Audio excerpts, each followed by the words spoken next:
So hello guys, magandang hapon, GTA Cars. Ito naman yung ating transmission ng ating second gen na EcoSport, yung 3-cylinder na EcoSport. So magkaiba po yan sa first gen.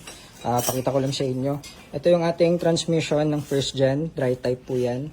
Ito naman yung sa new gen. So magkaiba po yan, wet type na po ito.